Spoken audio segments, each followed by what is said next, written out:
Hello दोस्तों, study for civils में आपका स्वागत है।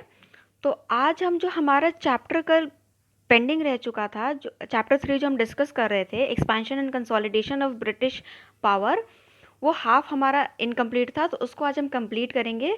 तो उसी में हमने कल कहाँ तक कंप्लीट किया था? हमने कल कंप्लीट किया था एंग्लो मैसूर वॉर तक। तो आज हम स्टार्ट करेंगे मराठास के साथ। तो एंग्लो मराठा वॉर में प्रोसीड कर रहे हैं हम। पहले हमारा है rise of Anglo Maratha war को डिस्कस करने से पहले हम डिस्कस करेंगे कि मराठास का राइज कैसे हुआ है। ठीक है। तो as the Mughal empire declined, staunchest and hardiest of the empire's adversaries the Marathas got a chance to rise in power. They controlled a large portion of the country.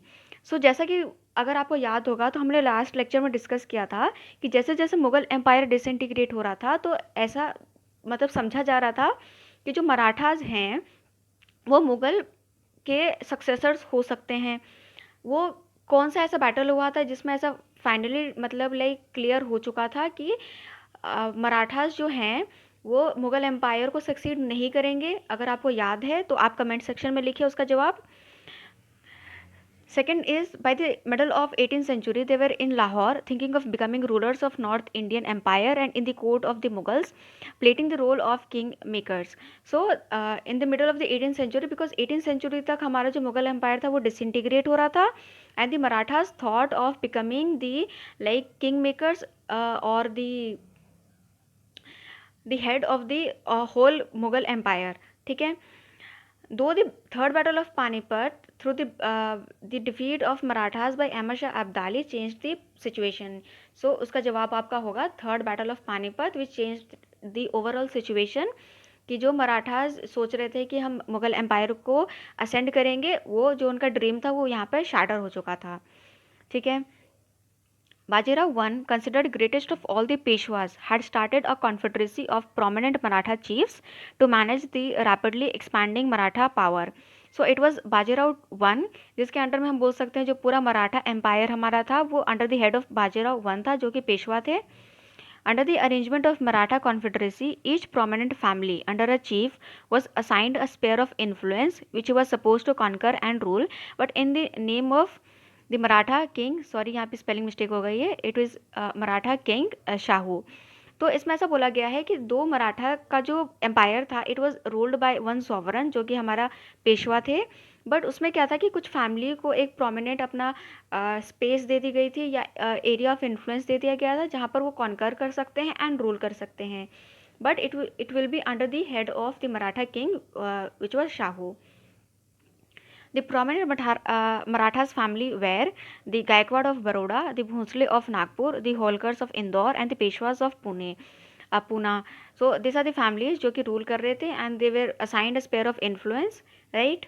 Okay. Proceeding is the third battle of Panipat changed everything. The defeat at Panipat and later the death of the young Peshwa Madhav Rao I in 1772 weakened the control of the Peshwas over the Confederacy. Though the chiefs of the Confederacy united on occasion as against the British, more often they quarreled among themselves. तो एक तो third battle of Panipat था, जो कि एक blow था to the Maratha empire. Then came the death of Madhav Rao I. Next came that though the Marathas were united under the Peshwa, under the head Peshwa, but they often quarreled among themselves. कि ऐसे तो पेशवा के head के अंदर बहुत ही मतलब ऐसा प्रतीत हो रहा था या ऐसा दिख रहा था लोगों की कि वो बहुत ही यूनाइटेड है, बट कहीं ना कहीं जो फैमिलीज थी उनके अंडर में वो अपना जो स्पेयर ऑफ इन्फ्लुएंस है वो इंक्रीज़ करना चाहती थी, एंड वो एक दूसरे के साथ ही लड़ते रहते थे। बट कुछ ऐसे ओकेशंस होते थे जैसे कि जब ब्रिटिशर्स के अगेंस्ट उनको लड़ना है, तो ये सारी जो फैमिली थी वो यूनाइट होती थी एंड ब्रिटिशर के अगेंस्ट लड़ी भी थी। बट अगर इनकी मराठास की बात करें हम, तो ये फैमिली ऑफन क्वारल करती थी एक दूसरे के साथ ही। Okay, entry of the English into Maratha politics. तो इंग्लिश की एंट्री कैसे होती है मराठा पॉलिटिक्स में? ठीक है। Last quarter of the 18th century and early 19th century seen the three clashes between the Marathas and the English for political supremacy. अब इसने last quarter of 18th century and the early 19th century की है, because Mughal empire almost मतलब ऐसा हो गया था नामात्र exist कर रहा है, एंड मराठास जो थे वो पावर को असेंड करना चाह रहे थे, and the Britishers also wanted to be the like the dominant power in India. तो इन दोनों के बीच में क्लैशेज हो रहे थे for political supremacy. The English in Bombay wanted to establish a government on the lines of the arrangement made by Clive in Bengal, Bihar and Orissa. तो जो इंग्लिश थे वो क्या चाहते थे कि जिस जैसे गवर्नमेंट हमने बंगाल, बिहार, उड़ीसा में बनाई है वैसे ही हम बॉम्बे में भी बना दें। So it was a longed for opportunity for the English when dissensions over the succession divided the Marathas। तो ये बोल रहे हैं कि जैसे ही मराठास में जो सक्सेशन वाला जो हमने डिस्कस किया था पिछले लेक्चर में कि जो सक्सेशन का लॉ था वो डेफिनाइट नहीं था। तो जैसे ही सक्सेशन के बाद पर मतलब लाइक ऐसा होता है कि इनके बीच में क्वारल होने लग जाता है, तो ब्रिटिशर्स को ऐसा लगता है कि ये एकदम सही अपॉर्चुनिटी है इनके लिए, एंड ये अपॉर्चुनिटी को ग्रैब करके मतलब मराठास को भी पावर से रिमूव कर सकते हैं उनकी टेरिटरी से। Okay, then we have the first Anglo Maratha war. इसका बैकग्राउंड समझते हैं पहले हम कि फर्स्ट एंग्लो मराठा वॉर के पीछे क्या रीज़न था। बैकग्राउंड देखे थे, after the death of Madhav Rao in 1772 his brother Narayan Rao succeeded him as the fifth Peshwa. ठीक है, माधव राव की डेथ हो चुकी है and Narayan Rao succeeded him as the fifth Peshwa. But what happened was कि नारायण राव को मार दिया जाता है। कौन मारता है? Raghunath Rao, who was the uncle of Narayan Rao. He assassinated his nephew and named himself as the Peshwa. वो अपने आप को पेशवा घोषित कर देते हैं, हालांकि वो मतलब लीगली अगर हम देखें तो वो लीगली पेशवा नहीं थे, बट नारायण राव को मतलब असैसिनेट करने के बाद वो खुद को पेशवा डिक्लेयर कर देते हैं। Then what happened is Narayan Rao's widow Gangabai gave birth to son and was named as Sawai Madhav Rao. अब माधव नारायण राव की तो डेथ हो चुकी है, बट नारायण राव की जो मतलब विडो थी उन्होंने बर्थ दिया एक सन को, एक चाइल्ड को सॉरी। तो सन का नाम रखा गया सवाई माधवपुर। तो legally he should be the heir to the empire, right, the Maratha empire. तो हुआ क्या कि जो 12 मराठा चीफ्स थे जिनको 12 भाई के नाम से भी जाना जाता है, दे वर led by Nana Fadnavis. They made an effort कि जो लीगली जो मराठा एम्पायर का जो लीगली आयर होगा उसको हम प्लेस कर दें मराठा एम्पायर के थ्रोन पर, right. So I guess you have understood what I have said कि नारायण राव के विडो ने बर्थ दिया एक चाइल्ड को who was the legal heir, and the 12 chief led by Nana Fadnavis, they made an effort कि उनको सवाई माधवपुर को हम to the throne of Maratha empire place कर दें by removing Raghunath Rao who was not the legal heir to the empire।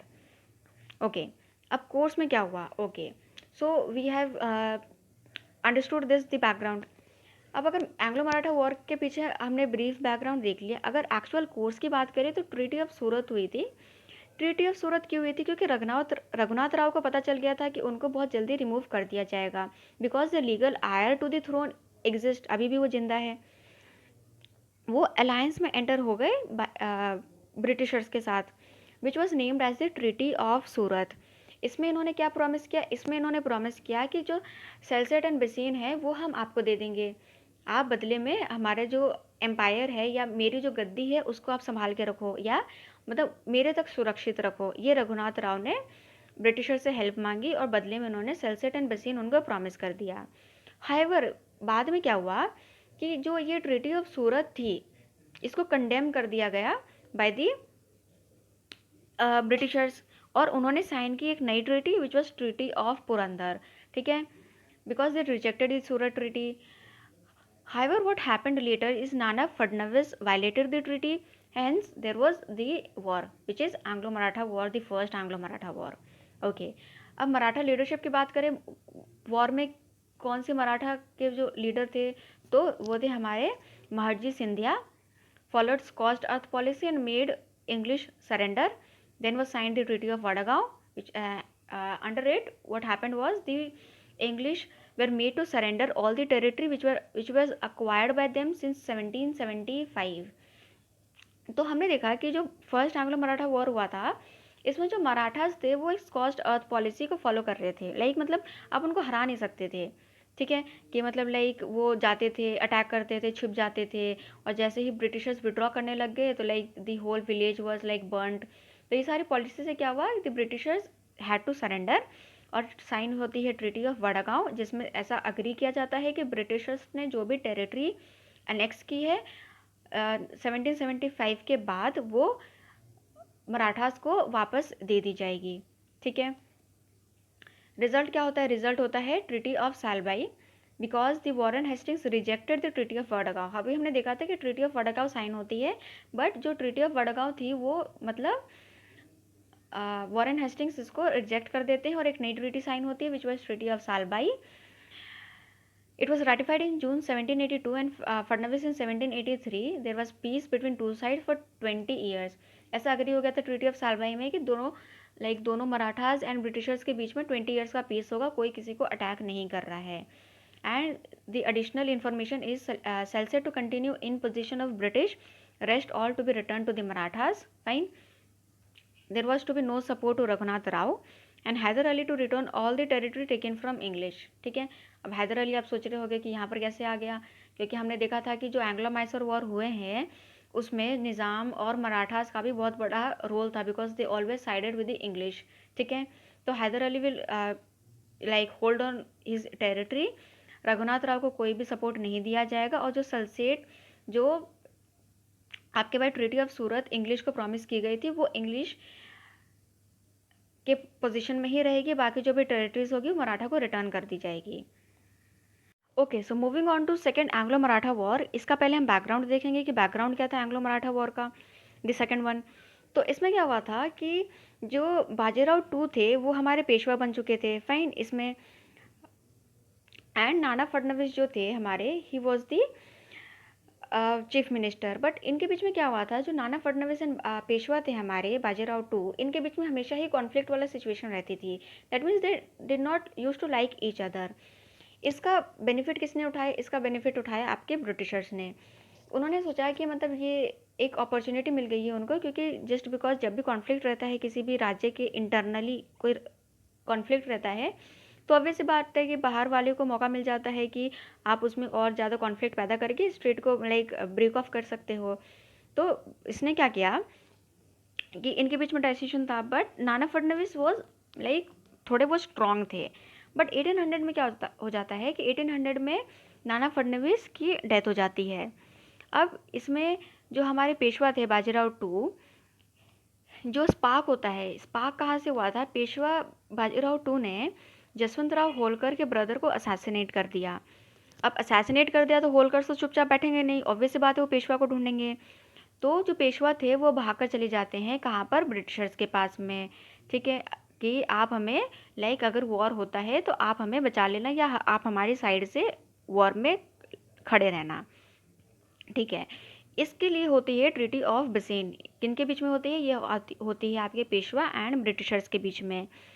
तो इसमें जो treaty होती है तो कुछ तो मतलब लाइक कंक्लूजन निकलेगा। इसमें कंक्लूजन ये निकला कि जो ब्रिटिश के ट्रूप्स हैं वो मराठास में स्टेशन कर दिए जाएंगे। ठीक है, कि मराठास के उसमें रखे जाएंगे, and know employment of other Europeans, कि आप ब्रिटिशर्स को छोड़ के कोई भी यूरोपियंस को मराठा टेरिटरी में नहीं रख सकते हो, जैसे डच या फ्रेंच को नहीं रख सकते हो। ठीक, claims to the city of Surat given up, जो सूरत के ऊपर क्लेम्स थे वो रिमूव कर दिए गए थे of the Marathas. Accepting companies attribution in the differences with neighbours, कि जब भी कोई कॉन्फ्लिक्ट होगा विद मराठास उनके नेबर्स के साथ, तो ब्रिटिशर्स के पास राइट होगी कि वो आर्बिट्रेट करवा सके। आर्बिट्रेट वो होता है कि मतलब लाइक थर्ड पार्टी होती है जो कि दोनों के कॉन्फ्लिक्ट में कोशिश करते हैं कि मतलब एक मिडल पॉइंट पे रीच कर सके और जो कॉन्फ्लिक्ट वाला रीज़न है उसको ख़त्म कर सकें। तो ये कंपनी काम करेगी ये वाला। The Marathas were reduced to vassalage post Arthur Wellesley defeated Scindia and Bhonsle। तो इसमें हम बात कर कि मराठा के बाद क्या हुआ था कि जो मराठास थे सेकेंड एंग्लो मराठा वॉर के बाद जो मराठास थे उनकी पोजीशन बहुत ही एकदम छोटी सी रह गई थी, जस्ट बिकॉज ये होगा ये हम देखते हैं आगे कि नाम मात्र एग्जिस्ट कर रहे थे after the Britishers defeated Scindia and Bhonsle. It gave the English a key to India in a way the strategic benefit of stationing troops. तो मतलब लाइक ऐसा कुछ नहीं हुआ था सेकेंड एंग्लो मराठा वॉर में, बट ऐसा बोला जाता है कि जो मतलब एक चाबी होती है ना पूरे इंडिया की, लाइक जो सोल एक पावर होती है कि आप कंट्रोल कर सकते हो। It has been made clear that you are gonna be the next like the ruler of this country. तो ये एक क्लियर हो चुका था, एंड सिंस मराठास जो थे वो असेंड कर सकते थे मुगल्स को, बट जैसे ही उनको डिफीट किया जाता है तो ये क्लियर हो जाता है कि अब तो लाइक ऐसा मराठास के को रिप्लेस करने के लिए कोई है नहीं, इतनी पावरफुल कोई एम्पायर है नहीं इंडिया में। तो it is only the Britishers and the English जो कि सक्सीड कर सकते हैं, रूल कर सकते हैं इंडिया के ऊपर। तो जो सेकेंड एंग्लो मराठा वॉर में ये हमारे अलग अलग ट्रीटी साइन होती हैं, that is Devgaon treaty of Surjanjanagaon with the Scindias of Gwalior and the Treaty of Rajpur Ghat which was signed with the Holkars। ठीक है, I guess you are understood with this. And जो पेशवा होते हैं हमारे, जो पेशवा होते हैं इसके एंग्लो मराठा वॉर के बाद वो एक्सेप्ट कर लेते हैं सब्सिडरी अलायंस, बट जो सिंधिया एंड भोसले होते हैं उनको इसके ऊपर आपत्ति रहती है। ठीक है, तो वो क्या करते हैं, रिवोल्ट कर देते हैं, but they were defeated by the Arthur Wellesley, by the Britishers under Arthur Wellesley. इसीलिए कि इनके पास जो हम बोलते हैं कि इतना सुप्रीम पावर है मराठास का, वो कहीं ना कहीं पूरा एकदम वैनिश हो जाता है यहाँ से। Okay, so moving on to third Anglo Maratha war. Third Anglo Maratha war में क्या हुआ था कि अब बैकग्राउंड देखें तो पिंडारीज थी। ठीक है, they were attached to Maratha armies as mercenaries, however post the Bassein treaty they were not regularly employed. तो जब पिंडारी को रेगुलर एम्प्लॉयमेंट नहीं मिल रही थी post the what treaty of बसेन। ओके, तो ये क्या करेंगे, ये लूटपाट करते हैं कि अब इनके पास काम नहीं है तो कुछ तो करेंगे, ये आसपास के एरिया में प्लंडरिंग करते हैं, लोगों को लूट लिया कुछ। तो इससे क्या था, ब्रिटिशर्स को बहुत प्रॉब्लम होने लग गई। So what they did, they thought of taking an action against the Pindaris, but it was seen by the Peshwa as and like उनकी सोवरानिटी के ऊपर क्वेश्चन किया जा रहा है। ऐसा पेशवा को लगा कि जैसे लॉर्ड हेस्टिंग्स ने इनके अगेंस्ट एक्शन लिया तो उनके सोवरानिटी के ऊपर क्वेश्चन उठा, ऐसा उनको लगा। ठीक है, और जब तक क्या हुआ था कि एक ये रीज़न था। अगर कोर्स ऑफ द वॉर में हम देखें तो जसवंत राव होलकर अभी तक कि उनकी डेथ हो चुकी थी, तो एक एफिशिएंट रूलर नहीं था हमारे पास मराठास में। और जो होलकर के एम्पायर को, मतलब जो एक फैमिली थी ना, उनको कौन रूल कर रहा था, उनको करी थी Tulsibai. However Tulsibai was an inefficient lady, वो मतलब लाइक इन्फ्लुएंस्ड हो जाती थी बाय अनवर्दी मैन और इनके बोलने के ऊपर काम करती थी। तो एज सच मतलब लाइक एक बहुत ही पावरफुल जो लीडरशिप थी वो लीडरशिप नहीं थी अब मराठास के पास। तो इसके वजह से एंग्लो जो थर्ड एंग्लो मराठा वॉर है इसमें हमारे मराठास हार जाते हैं ब्रिटिशर से। रिजल्ट होता है treaty of Poona which was signed with the Peshwa, treaty of Gwalior with Scindia and treaty of Mandsaur with Holkars. ठीक है, by 1818 the Maratha Confederacy was dissolved and the Peshwaship was abolished. Pratap Singh, a lineal descendant of Shivaji, was made the ruler of principality। तो अब हम अभी तक हमने देखा है कि थर्ड एंग्लो मैसूर वॉर तक जो मराठास का जो माइट था, कितने सुप्रीम वो लोग मतलब रहते थे मराठास, लाइक वो पूरा शैटर हो चुका था। And third Anglo Maratha war में एकदम मतलब पूरा जो उनका ड्रीम था of ascending to the throne of the Mughal empire वो ख़त्म हो गया था। एंड ब्रिटिशर्स को एकदम लाइक क्लीन चिट मिल गई थी that they are the only one to rule India.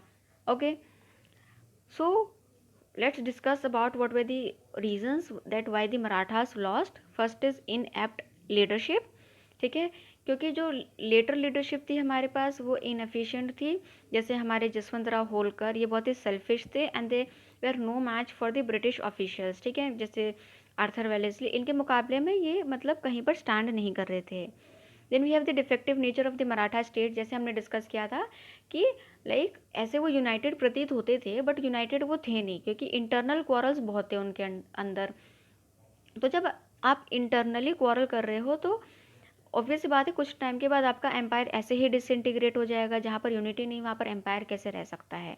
ठीक है, then there was loose political setup of the Maratha empire. ठीक है, वही वाली बात है कि मतलब लाइक दो पावरफुल चीफ हो गए थे कुछ, जैसे होलकर वगैरह। व्हाट दे ट्राइड कि हम एक अपना इंडिपेंडेंट अलग से स्टेट बना ले, मराठास एम्पायर से असीड कर जाए और हम अपना अलग से एक मतलब छोटा इंडिपेंडेंट स्टेट बना लेंगे। तो this was also one of the reason. Then we have inferior military system, क्योंकि हमने देखा था कि जो मिलिट्री सिस्टम था या आर्म्स की टेक्नोलॉजी थी, it was like a mimicry of the European technology. और यहाँ पर इन ओरिजिनलिटी या ओरिजिनल कुछ भी टेक्नोलॉजी नहीं थी जिससे हम आर्म्स मैन्युफैक्चर कर पाएँ। तो ऑब्वियस सी बात है, जो आर्म्स यहाँ पर मैन्युफैक्चर हो रहे थे वो इन्फीरियर क्वालिटी में थी। Then we have the unstable economic policy, that is the economic policy या जो रेवेन्यू का सिस्टम था वो बहुत ही अनस्टेबल था, क्योंकि रेट से एंड प्लंडरिंग से अगर आप सोचो कि पूरा एम्पायर चल जाएगा तो that is to an extent not possible, ठीक है, लॉन्ग टर्म में। तो इकोनॉमिक पॉलिसी इतनी स्टेबल नहीं थी। Then we have superior English diplomacy and espionage, that is उनके डिप्लोमेटिक जो स्किल्स थे वो बहुत अच्छे थे इंग्लिश के। एंड जो एस्पियोनेज वाला सिस्टम था, जैसे लाइक होता है ना कि आपको इन्फॉर्मेशन आकर दे रहे हैं या आपके अगेंस्ट कोई चला जा रहा है, जैसे हमने सिराजुद्दौला के टाइम में देखा था कि उनके ही नोबल्स उनके अगेंस्ट में जाकर ब्रिटिशर्स मिल गए थे एंड वॉर लड़ रहे थे उनके साथ बैटल ऑफ प्लासी में। तो this was also one of the reason. Then it is progressive English outlook of the English, that is उनका जो लाइक रेनेसा वाला था, इंडस्ट्रियल रेवोल्यूशन था, एंड उनके पास एकदम क्लियर सेट माइंड था कि that we have to expand our territory at any cost.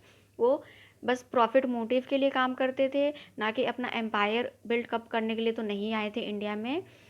ऐसा कुछ हिस्टोरियंस बोलते हैं, दो मेरी ये पर्सनल राय नहीं है। तो वो साइंटिफिक रेवोल्यूशन हो चुका था वहाँ पर, कास्ट बेस्ड में कोई भी अपॉइंटमेंट नहीं हो रही है, जो लोग मतलब डिज़र्व करते हैं वही हाई पोस्ट पर है। तो this were some of the good points of the English, जिसके वजह से वो अपना जो एम्पायर था वो कंसोलिडेट कर पाए यहाँ पर।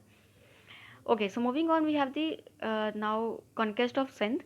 तो कॉन्क्वेस्ट ऑफ सिंध में देखो, अगर हम बात करें तो पहले हम ये सोचेंगे कि इंग्लिश का सिंध के ऊपर से मतलब लाइक ऐसा क्या हुआ था कि सिंध में उनका इंटरेस्ट जगा था।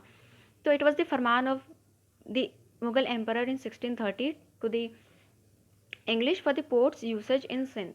एक फरमान इशू किया गया था टू द इंग्लिश इन 1630 कि आप जो सिंध के पोर्ट्स है उसको आप यूज़ कर सकते हो, ठीक है। यहाँ से उनका जो इच्छा थी सिंध पे भी रूल करने की यहाँ से उठी थी। बट आप बैकग्राउंड जानते हैं कि सिंध में ओवरऑल कैसे बैकग्राउंड था और कैसे सिचुएशन थी। तो we have rise of Talpura Amirs. Prior to the rule of Talpura Amirs Sindh was ruled by Kalhora chiefs, ठीक है। तालपुरा अमीर के पहले सिंध को कालोरा चीफ रूल कर रहे थे। Okay, in 1758 an English factory was built at Thatta with the help of prince Ghulam Shah. 1758 में एक इंग्लिश फैक्ट्री स्टैब्लिश होती है, ठीक है। In 1783 the Talpuras under the leadership of Mir Fateh Ali Khan established full complete control over Sindh and sent the Kalhora chief to exile, ठीक है।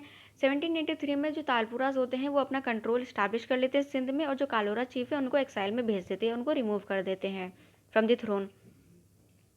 Letter Durrani kingdom ordered Mir Fateh Khan to share the country with Mirs brother popularly known as Char Yar. तो हमने देखा कि मीर फतेह अली ने कंप्लीट कंट्रोल इस्टेब्लिश कर लिया। Later the Durrani kingdom उन्होंने ऑर्डर दिया मीर फतेह खान अली को कि आप जो अपना जो भी टेरिटरी है उसको आप अपने चारों जो भी ब्रदर्स हैं उनके साथ आप शेयर करो, विच वे कॉल्ड एज द चार यार। अब अगर आपको दुरानी किंगडम के बारे में थोड़ा सा भी याद है कि हमने किस चीज़ के बारे में डिस्कस किया था, तो कमेंट सेक्शन में लिखे। One hint is there for you कि जो मुगल एम्पायर का डिसइंटीग्रेशन हो रहा था उसमें आपका ईरानी एंड दुरानी किंगडम का कुछ रोल था। So do write in the comment section, let me C if you have gone through the lecture, और अगर आपकी प्रिपरेशन कैसी है और आप अच्छे से पढ़ रहे हो कि नहीं। Okay, gradual ascendancy of over Sindh. Napoleon was conspiring with Tipu Sultan to invade India. This is a background कि नेपोलियन जो थे उस टाइम आपने देखा था फ्रेंच रेवोल्यूशन अगर आपने पढ़ा है, तो जो नेपोलियन थे वो मतलब लाइक पूरे जो आसपास के टेरिटरीज थे उसको इन्वेड कर रहे थे। तो ब्रिटिशर्स को ऐसा लगा कि जो नेपोलियन है वो इंडिया को भी इन्वेड करेंगे, ठीक है। In 1799, behind Lord Wellesley's effort, there was an hidden aim to counteract the alliance of the French, the Tipu Sultan, and the Shah Zaman, the Kabul monarch. तो इन्होंने क्या किया कि पहले जो लॉर्ड वेलेस्ली थे ये चाहते थे कि हम सिंध के साथ एक कमर्शियल रिलेशन स्टैब्लिश कर ले। इसका मतलब मेन एम उसका वो नहीं था, मेन एम था कि जो भी अलायंस बनी हुई है between the French Tipu sultan and the Kabul monarch, हम उस अलायंस को तोड़ दें, क्योंकि उनको डर लगता था कि शायद नेपोलियन इन्वेड कर देंगे अगर ये इनके साथ अलायंस में आ गए तो ये इनको लाइक तोड़नी थी, ठीक है। Under pressure of home, under the pressure of Tipu Sultan, the British agent Crow left Sindh. तो जो टीपू सुल्तान ने जब प्रेशर दिया सिंध के ऊपर, तो जो ब्रिटिश के एजेंट्स मतलब लाइक रेसिडेंट रहते थे वहाँ पे सिंध में, उनको सिंध को छोड़कर जाने के लिए बोला गया था, and he left Sindh. Okay, ठीक है। Then we have the treaty of eternal leadership. So treaty of eternal leadership क्या थी कि एक अलायंस हुआ था between Alexander one of Russia and it was joined by Napoleon Bonaparte. ठीक है, ये अलायंस किसके लिए था? ये अलायंस था कि we will be invading India, right, invading India by land, right, ठीक है। तो लॉर्ड मिंटो जो उस टाइम के गवर्नर जनरल थे हमारे, ही थॉट कि शायद लाइक नेपोलियन इन्वेड कर सकते हैं। तो अपने आप को सेव करने के लिए what he did, he sent 3 delegations to Sindh. ठीक है, कि एक ट्रीटी साइन हो जाए उनके साथ, तो हम जो हमारी लाइक कॉलोनी है उसको हम सिक्योर कर सकें। So the British wanted to create a barrier between Russia and British India. It was also the threat of Russia invading India, Napoleon Bonaparte, Alexander one of Russia, जैसे हमने बोला treaty जो एक अलायंस बनी थी between Alexander one of Russia and Napoleon Bonaparte, तो एक barrier बनाना चाहते थे उनके बीच में। कौन थे? Lord Minto. तो लॉर्ड मिंटो ने डेलीगेशंस भेजे and the Amir signed, agreed to the treaty, the first ever treaty with the English, and the treaty was signed between your British and Sindh, right? After professing eternal friendship, both sides agreed to exclude the French from Sindh. तो इस treaty में क्या sign हुआ? Eternal friendship की थी कि इन दोनों के बीच में साइन हुई treaty, and it was agreed कि जो फ्रेंच है हम उसको अपने टेरिटरी में लाइक नहीं रखेंगे, फाइन, दोनों की सेफ्टी के लिए। Later is for the addition of exclusion of Americans also in 1820 added in treaty. पहले तो उन्होंने बस फ्रेंच की बात की थी कि हम फ्रेंच को नहीं रखेंगे अपने टेरिटरी में, बट बाद में अमेरिकन्स को भी ऐड कर दिया था कि अमेरिकन्स को भी नहीं रखा जाएगा। That was the reason behind it, because American civil war, जो हमारा अमेरिकन रेवोल्यूशन भी चल रहा था उस टाइम, तो वो भी ब्रिटिशर्स के अगेंस्ट ही चल रहा था, ऑब्वियस सी बात थी। तो अब वो भी तो उनके एनिमी ही हो गए, तो इसलिए उन्होंने बोला कि अमेरिकन्स को भी नहीं रखा जाएगा कोई भी टेरिटरी में। Okay, so then there is a treaty of 1832. The treaty of 1832, William Bentinck sent Colonel Pottinger to Sindh to sign a treaty with the Amirs. ठीक है, इस ट्रीटी में क्या साइन हुआ था? The provision was the treaty. The provision of the treaty was that free passage through Sindh would be allowed to the English traders and travelers, and the use of Indus for trading purposes. ये allow किया था कि सिंध को, मतलब like Sindh में आप allow कर दो कि हम फ्री पैसेज दे दोगे इंग्लिश ट्रेडर्स और ट्रैवलर को, और सिंध को यूज़ कर सकते हैं फॉर ट्रेडिंग पर्पसेस। ओके, अब लॉर्ड ऑकलैंड एंड सिंध के बारे में अगर हम डिस्कस करें, तो लॉर्ड ऑकलैंड जब गवर्नर जनरल थे तो उन्होंने क्या स्टेप्स लिए थे, and which was directed towards the Sindh. Lord Auckland, who became the Governor General in 1836, looked at Sindh from the perspective of saving India from a possible Russian invasion and Afghanistan. इन्होंने क्या देखा था, ये सिंध को ऐसे देखते थे कि ये एक बफर की तरह हमें रखना है ताकि जो रशियन इन्वेजन से हम इंडिया को बचा सके। ठीक है, सो व्हेन इन्होंने, इसीलिए इन्होंने लॉर्ड मिंटो के लाइंस में क्या किया कि आपने डेलीगेशंस भेजे थे वहाँ पर कि आप सिंध के अमीर के साथ ट्रीटी साइन करो, but they were not agreeing to it. तो जो जब Ranjit Singh, they were not agreeing to it, तो इनको अपॉर्चुनिटी कैसे मिलेगी, ट्रीटी साइन हो जाएगी। जो रंजीत सिंह थे हमारे सिख एम्पायर के रूलर थे, इन्होंने एक फ्रंटियर टाउन को कैप्चर कर लिया विच वॉज ऑफ सिंध। ठीक है, रोजन and the Britisher signed a new treaty with the Amirs. तो जैसे ही इन्होंने एक ट्रीटी लाइक रंजीत सिंह ने इसको कैप्चर किया, तो Britishers they show to the Amir that in case if Ranjit Singh आपके टेरिटरी पे कैप्चर करते हैं किसी भी टेरिटरी पे, तो अगर आप हमारे साथ ट्रीटी में रहोगे तो we will provide you like protection या help, any kind of help. ठीक है, तो जब उन्होंने को ऐसा पता चला कि जब मतलब ऐसा डर लगा कि शायद ऐसा रियलिटी में हो सकता है, तो वो साइन कर लेते हैं द ट्रीटी इन 1838।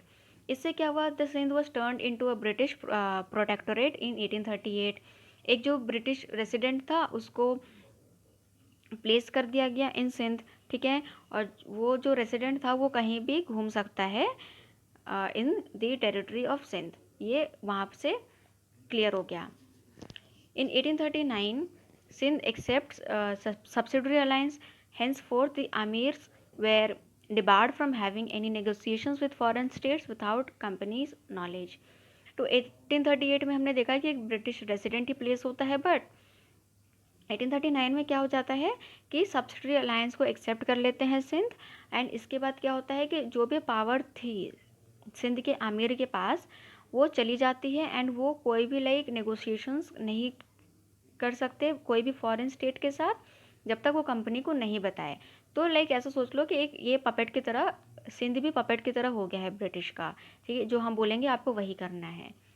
ओके, अब कैपिटुलेशन ऑफ सिंध में की अगर हम बात करें तो जो पहला एंग्लो अफगान वॉर था, it was fought on the Afghan soil, but it was not liked by the emirs of Sindh. They were asked to pay for all the expenses and charged with hostility and disaffection against British government. तो first Anglo Afghan जो war हुआ था वो सिंध के territory पे हुआ था, but हुआ क्या कि ये पहले तो आमिर को पसंद नहीं आया जो सिंध के आमिर थे। सेकेंड इज उनको ही पूरे वॉर एक्सपेंसेस पे करने पड़े, ठीक है, and on top of that कि उनको ऐसे चार्ज किया गया that you are acting against the British government, ठीक है, charge with hostility and disaffection against the British government. तो they had to cede important provinces, supply fuel to companies steamers and stop minting coins. तो ये हुआ कि आपको उनकी important province भी देनी पड़ी, कॉइन्स मिंट करने का, कॉइन्स लाइक होता है ना कि मिंटिंग द कॉइन्स, कि आप कॉइन्स निकाल रहे हो कि ये हमारी टेरिटरी की करेंसी होगी, वो पावर उनसे ले ली गई थी, एंड वो फ्यूल भी प्रोवाइड कर रहे थे कंपनी के स्टीमर्स को। The British intervened in the succession dispute, then the Amirs rose and revolt, they were defeated by the British. तो ये हमने देखा इंटरफेरेंस थी, बट जब सक्सेशन का जो वो था डिस्प्यूट था वो आया तो Britishers they intervene in that dispute, they try to place their own personal on the throne. तो इससे क्या हुआ, आमिर को ये पसंद नहीं आया and the rose and revolt, but they were defeated by the Britishers. However, in 1843, under Governor General Ellenborough, it was merged into the British Empire and Charles Napier became the first Governor General. So, अब हमने देखा कि जैसे वो revolt के लिए उठते हैं उनको डिफीट कर दिया जाता है, and the territory of Sindh is merged into Indian और British empire, and Charles Napier first governor general बन जाते हैं, ठीक है। ओके, तो अब हम मूव करेंगे कॉन्क्वेस्ट ऑफ पंजाब की तरफ। हमने सिंध देख लिया है, मराठास देख लिया है, पंजाब की तरफ मूव करते हैं। तो अगर पहले हम पंजाब की बात करें, बैकग्राउंड नॉलेज की क्या हुआ था, तो पंजाब के जो लास्ट सिख गुरु थे, Guru Gobind Singh, he was murdered. Okay, उसके बाद आते हैं आपके Banda Bahadur, who revolted against the Mughals, however he was defeated and put to death, ठीक है।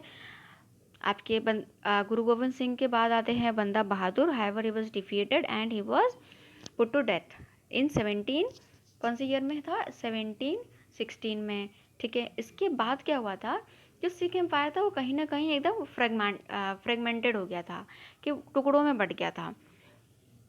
इनको बाद में क्या किया गया, ये दो सेक्शन में डिवाइड हो गए थे, ठीक है, जिसको बोलते हैं बंदाई एंड तट खालसा। तो जो बंदाई थे वो लिबरल थे, लिबरल सिख्स थे, एंड जो तट खालसा थे वो आपके ऑर्थोडॉक्स थे। इन 1721 what happens is under the influence या लीडरशिप ऑफ भाई मनी सिंह, ठीक है, इनके बीच में जो रिफ्ट होती है इन दोनों के बीच में जो कि आपका बंदाई और तट खालसा थी, वो कहीं ना कहीं ख़त्म होती है।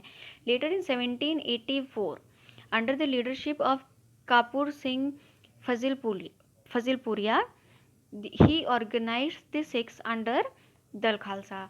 तो पहले दो फैक्शंस हमारे एग्जिस्ट कर रहे थे, बट उन दोनों फैक्शन को एक हेड के अंदर लेके आते हैं। कौन लेकर आते हैं, कपूर सिंह फजीलपुरिया इन 1784 अंडर द दल खालसा, इसको बोलते हैं दल खालसा, ठीक है।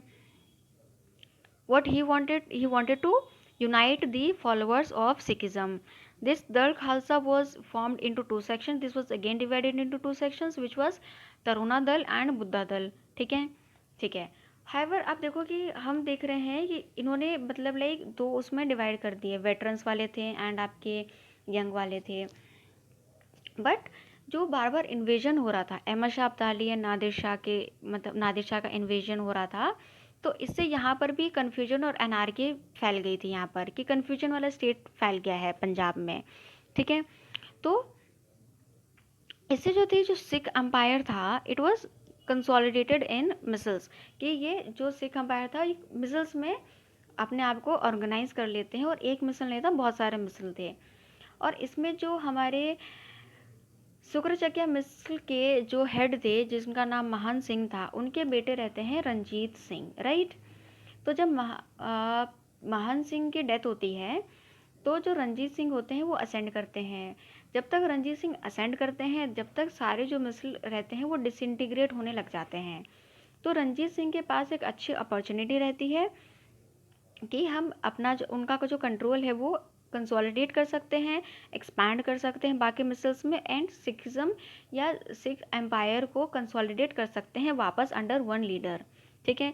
तो इसीलिए जो Ranjit Singh under the policy of blood and iron he consolidated Punjab into one state. However, in 1799 he was appointed as the governor of Lahore, ठीक है, by the ruler of Afghanistan. In 1799 ये गवर्नर बन जाते हैं, ठीक है, पूरे पंजाब का, जिसका कैपिटल लाहौर था।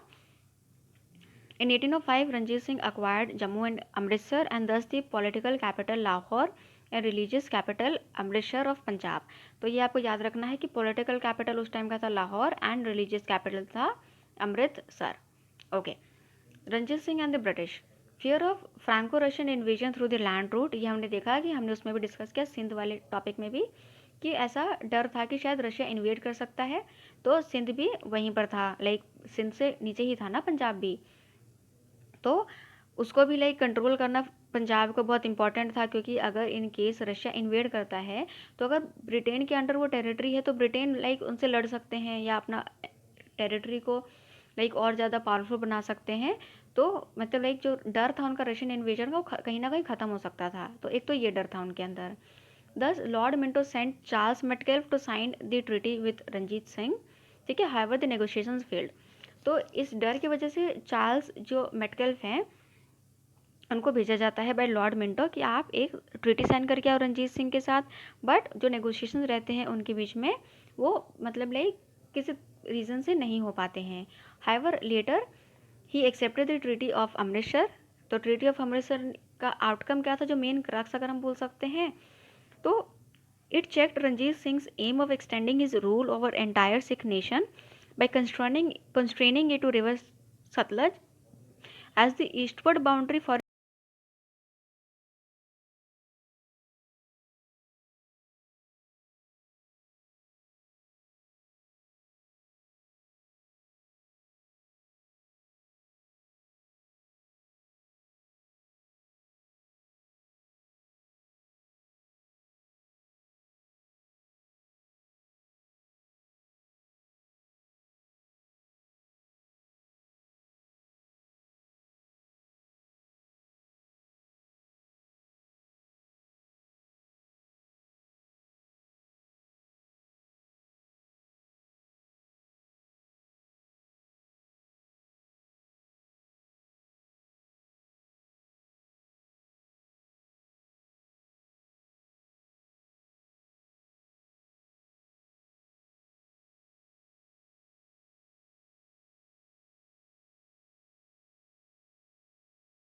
Okay.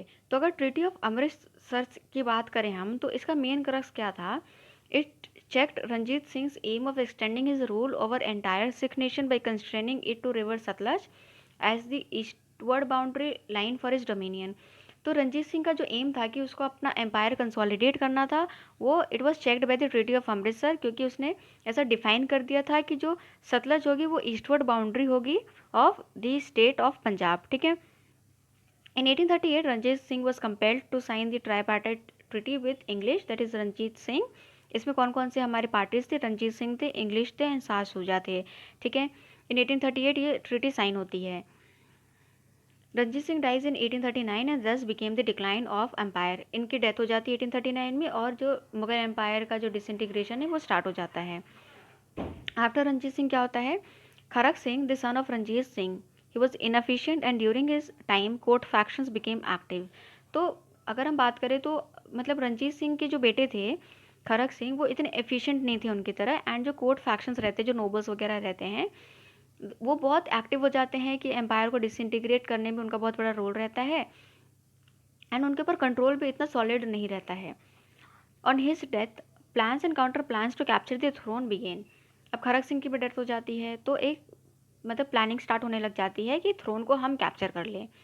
The army was far less strong than it appeared, ठीक है। आर्मी भी उतनी स्ट्रॉन्ग नहीं थी क्योंकि रेगुलर ट्रिब्यूट्स उनको पे नहीं किए गए थे। Discontentment among troops due to irregularity of payment, ठीक है, उनके पेमेंट नहीं की गई थी टाइम से। Unworthy officers led to indiscipline, officers भी अनवर्दी थे, इनएफिशिएंट थे, सेल्फिश थे, अपने लिए सोच रहे हैं बस, ठीक है। The Lahore government allowed the English passage to Afghanistan. ये बहुत ही इंपॉर्टेंट पॉइंट है। इसमें क्या हुआ था कि जो लाहौर गवर्नमेंट थी, जैसे तो सिंध की गवर्नमेंट थी उस टाइम, सॉरी पंजाब की गवर्नमेंट थी, दे अग्रीड कि ब्रिटिशर्स को कि आप यहाँ से जा सकते हो to Afghanistan. However under Ranjit Singh उन्होंने ट्रीटी ऑफ अमृतसर तो साइन की थी, बट उन्होंने ये जो पैसेज वाला जो क्लॉज था इसके लिए मना कर दिया था कि we will not give you passage to move to Afghanistan. But उनके डेथ के बाद ये पैसेज उनको दे दिया गया था, एंड ये मतलब हम देखेंगे कि बहुत बड़ा एक मतलब लाइक उनके लिए नेगेटिव पॉइंट बनेगा बाद में। This resulted in economic dislocation in Punjab, ठीक है। इकोनॉमिक डिसलोकेशन का एक मेन रीज़न बन जाता है ये, जो उन्होंने पैसेज दे दिया था ब्रिटिशर्स को, ठीक है। After the death of Nau Nihal the son of Kharak Singh के बेटे की भी डेथ हो जाती है। Duleep Singh succeeds with Rani Jindan as regent, कि उसके बाद नव निहाल की डेथ हो जाती है, दलीप सिंह लाइक असेंड करते हैं थ्रोन को, एंड रानी जिंदन उनकी वो रहती हैं, लाइक ऐसे बोलते हैं ना कि देखभाल करने के लिए, एंड ये उस टाइम क्योंकि माइनर रहते हैं, ठीक है। Then we will talk about the first Anglo Sikh war. तो रीज़न क्या था? The Sikh army crossed Sutlej in 1845 which was seen as an aggressive attempt by the English and the justification of war. तो treaty of Amritsar से हमें याद है कि उन्होंने डिफाइन किया था कि Sutlej would be the territory, the eastern boundary of the Sikh empire, but जो सिख आर्मी होती है वो सतलज को क्रॉस कर लेती है, एंड ब्रिटिशर्स को ऐसा लगता है कि वो इनकी टेरिटरी में मतलब लाइक वो है अग्रेसिव अटैम्प्ट है या उनकी टेरिटरी में इन्वेड कर रहे हैं, ठीक है। रिजल्ट क्या होता है? रिजल्ट होता है वॉर। उस वॉर का रिजल्ट क्या होता है? ट्रीटी ऑफ लाहौर साइन होती है। It was after Sikh loss at war. War indemnity of a crore Jalandhar Doab annexed and resident under Henry Lawrence established in Lahore, ठीक है। ट्रीटी ऑफ लाहौर साइन होती है, वॉर इंडेमनिटी पे करनी पड़ती है, जालंधर दोब को अनेक्स कर लिया जाता है, और हेनरी लॉरेंस एक रीजेंट ब्रिटिश रेसिडेंट था, उसको प्लेस कर दिया जाता है in the Punjab. On failure of paying war indemnity Kashmir was sold to Gulab Singh. जब ये वॉर इंडेमनिटी अपनी पे नहीं कर पाए तो कश्मीर को गुलाब सिंह को सेल कर दिया जाता है। तो ट्रीटी ऑफ भैरवल साइन होती है बाद में। Sikh were not satisfied with treaty of Lahore, so they rebelled, hence it was signed treaty of Bhairowal. Rani Jindan was removed as the regent, and a council of 8 Sikh Sardar formed which was presided over by the British resident. तो पहले तो जो था रानी जिंदन को reagent बना के रखा था, बट बाय ट्रीटी ऑफ भैरनवल उनको रिमूव कर दिया गया था, और एक 8 सिख सरदार की काउंसिल बनी थी जिसको हेड कर रहे थे एक British resident. Okay, then we will talk about second Anglo Sikh war. इसका रीज़न क्या था? ट्रीटी ऑफ लाहौर एंड भैरनवल was humiliating for the Sikh. The inhuman treatment to Rani Jindan added to the resentment, कि उनको हटा दिया गया था बिना कोई रीज़न के, ठीक है। Mulraj revolted. Seth Singh sent to suppress revolt. However, he also joined Mulraj. तो मुलराज रिवोल्ट कर देते हैं। ही was the governor of Multan. Sher Singh को भेजा जाता है कि आप जो रिवोल्ट हो रहा है उसको सप्रेस कर दो, बट वो क्या करते हैं, वो भी मुलराज की तरफ से ब्रिटिशर्स के अगेंस्ट लड़ने लग जाते हैं। This was the pretext of annexation of Punjab by Lord Dalhousie. तो इससे इनको एक अपॉर्चुनिटी मिल जाती है ब्रिटिशर्स को कि वो पंजाब को अनेक्स कर सकते हैं, और वो अनेक्स कर लेते हैं। कौन करते हैं? लॉर्ड डलहौजी करते हैं।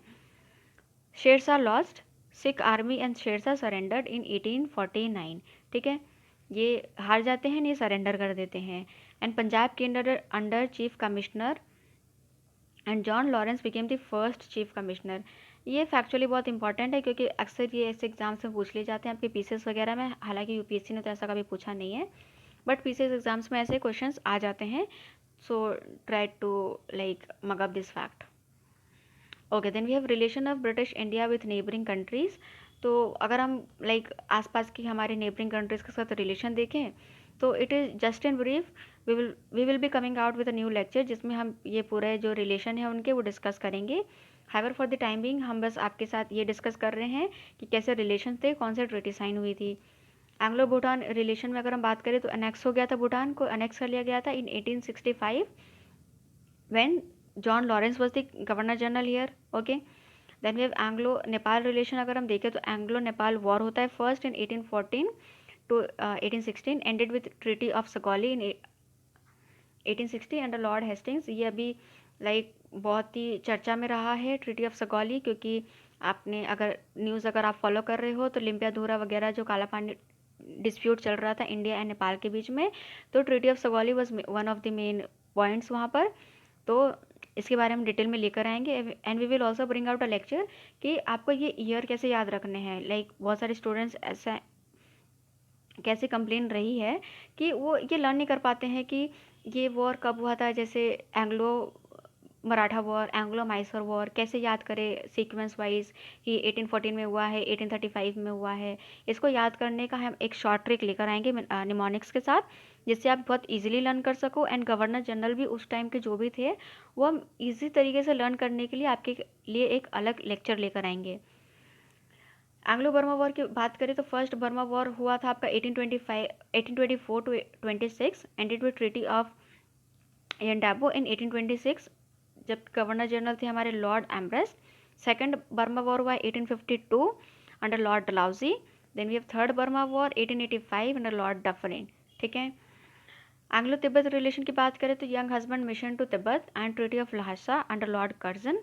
ठीक है, ये इंपॉर्टेंट है, Younghusband mission to Tibet किसके भी उस टाइम अगर आपको याद है 1904 में हमारे गवर्नर जनरल कौन थे, तो do write in the comment section.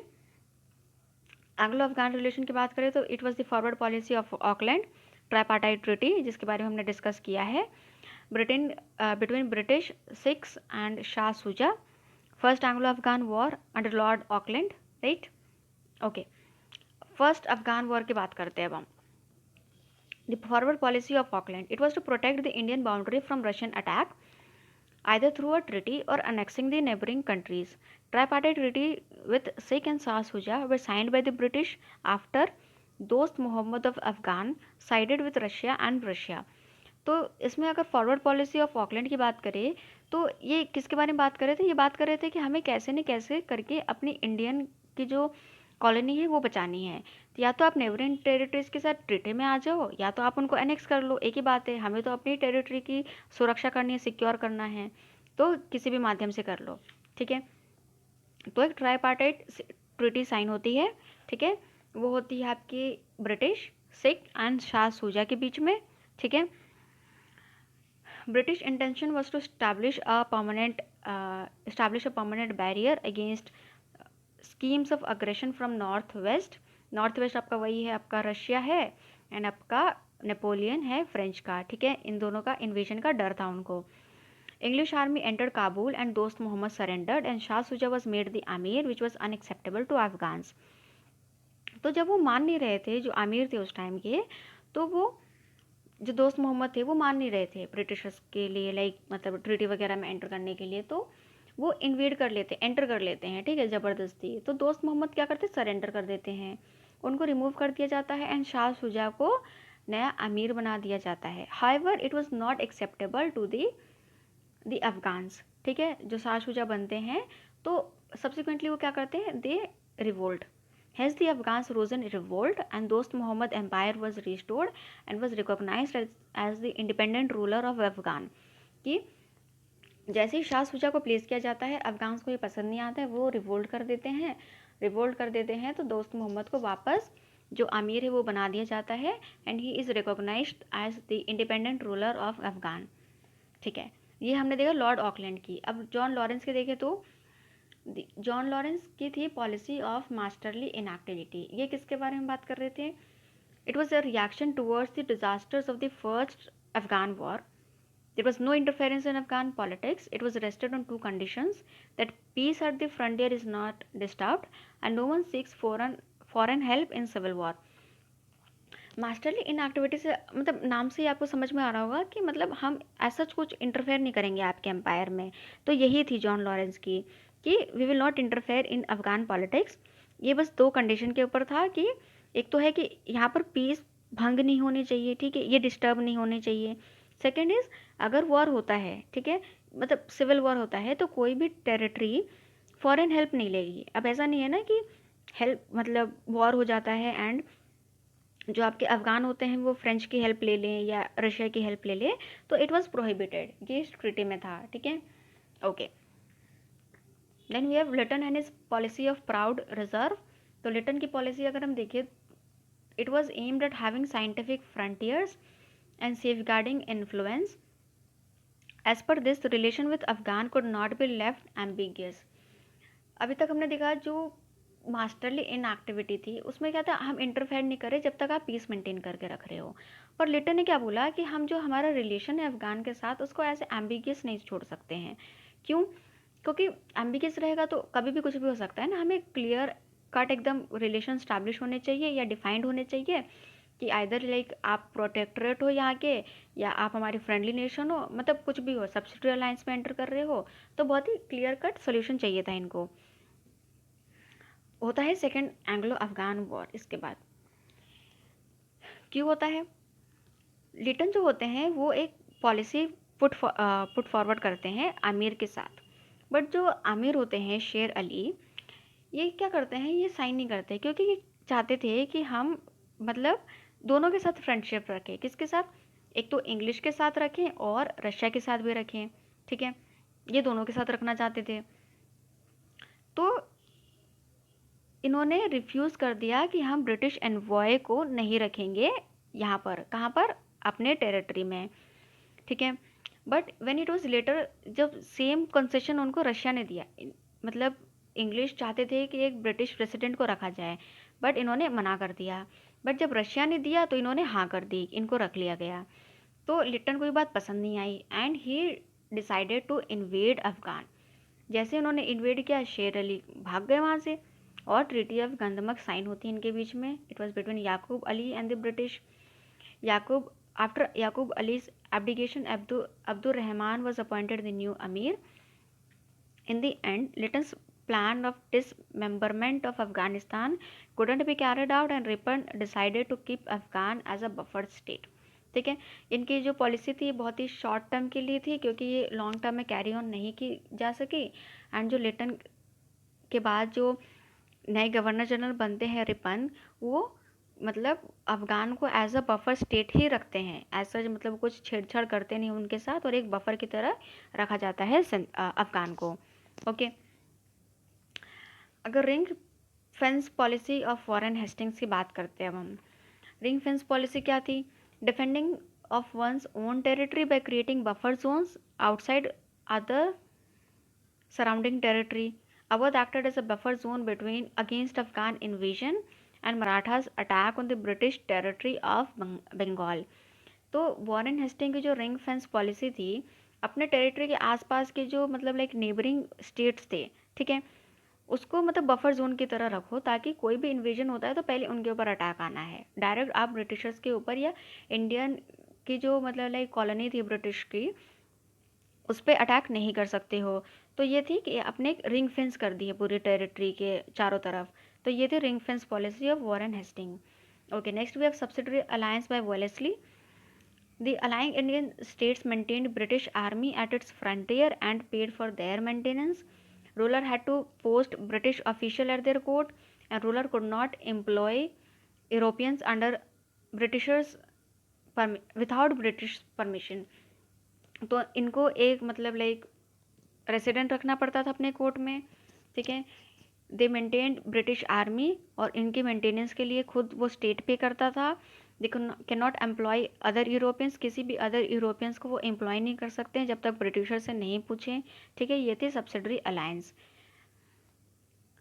Next is doctrine of lapse, the policy of annexation by Lord Dalhousie. तो इसके बारे में बहुत ही चर्चित एंड बहुत ही लाइक मुझे लगता है कि ईजी है, सबको लर्न हो जाता होगा बहुत ईजीली, तो आई गेस सबको ही अच्छे से पता होगा। तो it was a extended version of ring and fence. The adopted son could be heir to the of ruler's private property but could not inherit the empire of the ruler. Such states were annexed by the British. जो भी state के मतलब like adopted आयर थे वो property को तो inherit कर सकते हैं बट थ्रोन को नहीं कर सकते। तो अगर ऐसा कोई भी राज्य रहता था जहाँ पर मतलब खुद के मतलब लाइक खुद की संतान नहीं थी, खुद के बेटे नहीं थे, तो उस टेरिटरी को ब्रिटिशर्स अनेक्स कर लेते थे। इन क्रक्स यही थी दी डॉक्ट्रिन ऑफ लैप्स, कि अगर आपकी टेरिटरी में या आपके एम्पायर में कोई भी लीगल एयर नहीं है तो it would be annexed bye the Britishers. The states which were annexed were Satara, Jaitpur, Sambhalpur, Bhagat, Udaipur, Jhansi and Nagpur. In 1824, under the time of Dalhousie, the princely state of Kittur was acquired by the East India Company by this doctrine. It was as per this policy that Nana Sahib, the adopted son of the Maratha Peshwa Bajirao II, was denied his titles and pension. ठीक है, इनको भी deny, जो पेशवा थे Bajirao to के adaptation Nana Sahib, इनको भी like throne को लाइक इनहेरिट करने की जो अपॉर्चुनिटी थी वो इनसे ले ली गई थी because he was the adopted son. The final moment straw came when Awadh was annexed to the English East India Company under the terms of doctrine of lapse on the grounds of internal misrule on 7th February 1856. This annexation was one of the reasons for revolt of 1857. तो जो annex किया जाता है अवध को on the grounds of मिसगवर्नेंस, इनका ऐसा like claim था Britishers का कि जो अवध के राजा हैं वो बहुत ही मतलब लाइक इनएफिशिएंट तरीके से अपने लोगों पे रूल कर रहे हैं, उन पे बहुत ही टैक्स इम्पोज किए जा रहे हैं। तो वो चाहते, वो उनका ऐसा क्लेम था कि अगर हम ब्रिटिशर्स के अंदर ये टेरिटरी आ जाए अवध की तो हम अच्छे से रूल करेंगे उस स्टेट को एंड लोगों को जो इनजस्टिस उनके साथ हो रहा है वो ख़त्म कर देंगे। तो on the ground of internal मिसरूल उनको अनेक्स कर लिया जाता है, ठीक है, which also becomes one of the reasons for the revolt of 1857. At last, I guess we have written in the policy of proud reserve, that is for maintaining the scientific frontiers and safeguarding the spheres of influence. मतलब वही buffer state को हमें maintain करके रखना है ताकि हम अपनी टेरिटरी को, that is the British empire को सेफगार्ड कर सके। It was Lytton's policy of proud reserve. Okay, we have one more, that is John Lawrence and the policy of masterly inactivity. It was a reaction to the first Afghan war. ये हमने अभी देखा कि कुछ भी अगर अफगान में होता है तो अफगान के पॉलिटिक्स में the Britishers will not interfere. Okay, due to the frontier problems and the Afghans passion for independence, John Lawrence practised no interference even in successive wars. Condition वही थी, peace was not maintained at the frontier and no party took foreign help in the civil war. Okay, so students, thanks for watching our lecture. Do like, share and subscribe to our channel. If you really liked the video, do write us in the comment section. अगर आपको कोई भी doubt होते हैं, we will try to clear your doubt as soon as possible. और एक बार हमारी जाकर चैनल पे विजिट कीजिए, प्लेलिस्ट देखिए, हमारी 1000 क्वेश्चन की सीरीज चल रही है पॉलिटी की, जिसमें हम पूरे पॉलिटी को कवर कर रहे हैं through question and answers medium. So do visit our channel and please do subscribe to our channel if you are really liking the videos, क्योंकि हमें भी मोटिवेशन चाहिए होती है काम करने के लिए। अगर आप सब्सक्राइब नहीं करोगे तो हमें भी मोटिवेशन नहीं आएगी काम करने के लिए। So please do subscribe to our channel. Thank you.